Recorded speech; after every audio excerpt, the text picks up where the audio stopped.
श्री स्वामी समर्थ. मीरा सगळ्यांची मनं जपायची. कधी कोणी काही दुखावलं तरी समजून घ्यायची, कोणी रागवलं तरी तीच माघार घ्यायची. कारण तिला असं वाटायचं की शांत राहिलं की सगळं काही ठीक होतं. सुरुवातीला लोक खूप गोड बोलायचे, वेळ पडली की बोलायचे, मदत लागली की हाक मारायचे. ती कधीच कोणाला नाही म्हणत नव्हती. पण हळूहळू गोष्टी बदलल्या. जे लोक कायम तिला तू समजूतदार आहेस असं म्हणायचे, आज तिच्याच नावावरती हसू लागले. तिला उलट सुलट बोलू लागले, रागाने तिच्यावर ओरडू लागले. पण ती कधीच एक शब्द सुद्धा परत कोणाला बोलली नाही. कारण तिला उलट बोलताच येत नव्हतं. उलट बोलायला लागली की तिचे शब्द अडखळायचे, डोळ्यात पाणी यायचं, अंग थरथरायचं. लोक म्हणायचे, अगं काहीतरी बोल ना.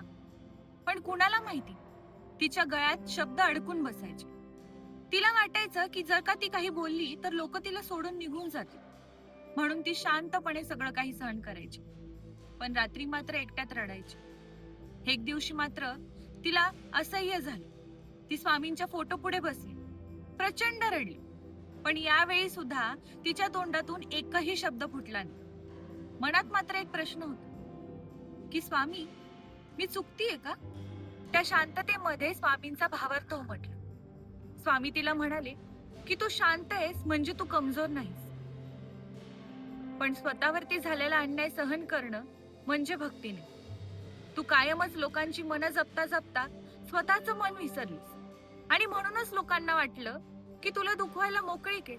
हे ऐकल्यानंतर मीराला पहिल्यांदा जाणवलं की ती सगळ्यांसाठी खूप सोपी आहे. कारण ती कधी स्वतःसाठी उभीच राहिली नव्हती. त्या दिवसानंतर ती लगेच काही भांडायला किंवा उलट बोलायला शिकली नाही. पण एक गोष्ट मात्र शिकली की गरज नसताना गप्प राहायचं.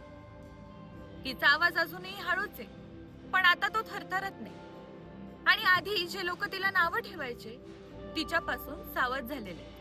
कारण शांत माणूस जेव्हा स्वतःसाठी उभा राहतो त्यावेळी तो सगळ्यात जास्त मजबूत असतो. श्री स्वामी समर्थ.